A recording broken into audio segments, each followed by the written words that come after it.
Buying a car, there is perhaps nothing more important than the badge it wears. People are very sensitive about it. It has to be just right. The BMW Roundel is one of the most desirable on the roads. But add a little M and you've got something very special.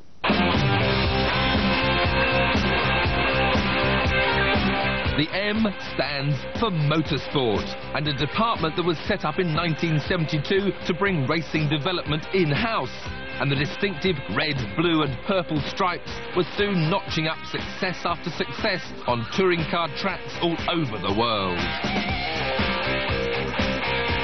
But it wasn't just saloon cars that the motorsport department took care of, as their engines became a major force on the Formula 2 front throughout the 70s and powered Nelson Piquet to his 1983 World Formula 1 crown with their four-cylinder turbocharged 1.5 litre that could produce an awesome 1,200 horsepower.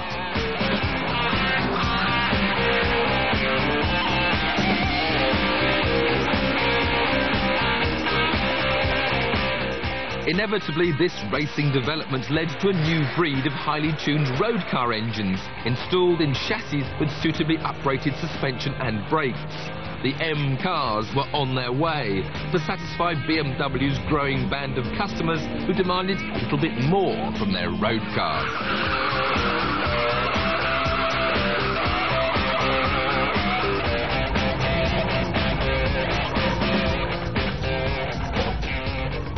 Cars like this Batmobile CSL dominated the touring car scene during the 1970s. But BMW wanted to take on Porsche head-to-head in the World GT arena. So they created their first motorsport road car, the M1. A mid-engine two-seater with a 24-valve, 3.5-litre version of their legendary straight six, producing 277 horsepower. Just over 450 were made, all left-hand drive. And when they went on sale in 1979, they had a price tag of £22,000. Now they change hands for £60,000. Rule changes meant the battle with Porsche never happened, so for 2 years BMW ran the most outrageous one-make series ever seen with their 470 horsepower Pro Car M1s. The M badge first appeared on a saloon in 1980 with this M535i. Production only lasted 1 year, in which time just under 1,500 were made. It was followed 4 years later by the M635 CSI Coupe, and what to most people is the first real M saloon, the M5.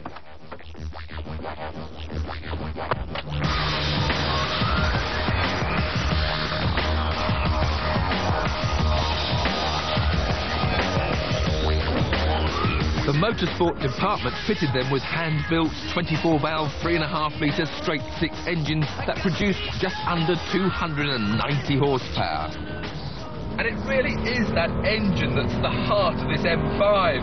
Masses of power and masses of torque, a really wide rev band. And of course, motorsport didn't end just with the engine. But of course, they developed the suspension, they developed the handling.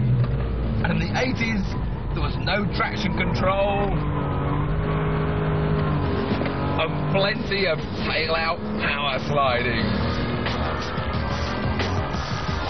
The big, square rigger saloon soon gained a reputation as the ultimate wolf in sheep's clothing, a Ferrari in a Savile Row suit.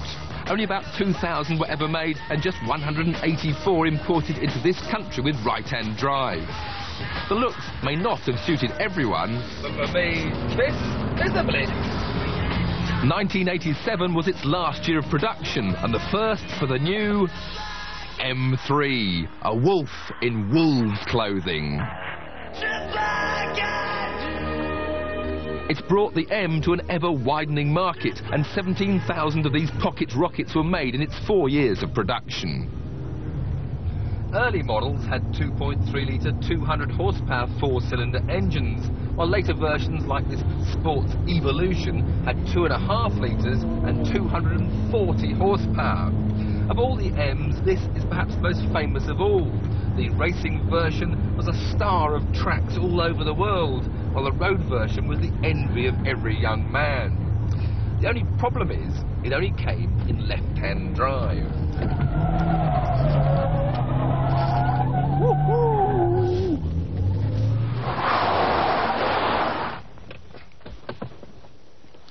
That problem was solved when the M3 returned in 1993.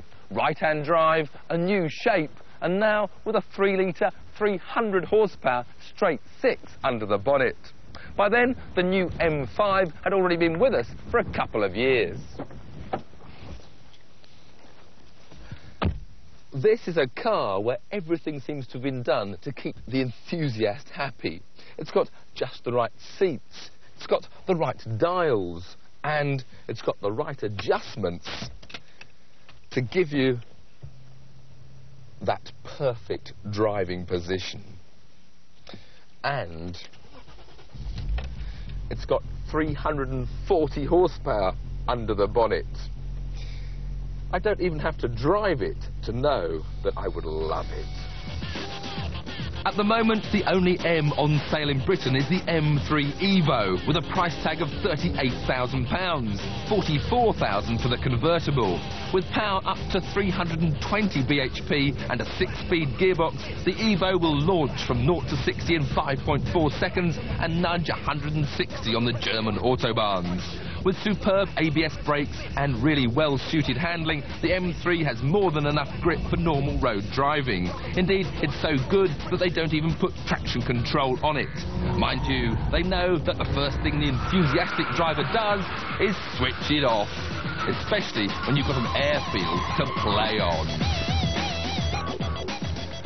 And that, dear viewers, is the M story so far. Due in Britain next year is the Z3M Roadster. But the M I really can't wait for is the next M5. Due in 1999, it promises a V8 producing over 400 horsepower. And that should be enough to sort out Jeremy and his Jaguar. Hey, Jeremy.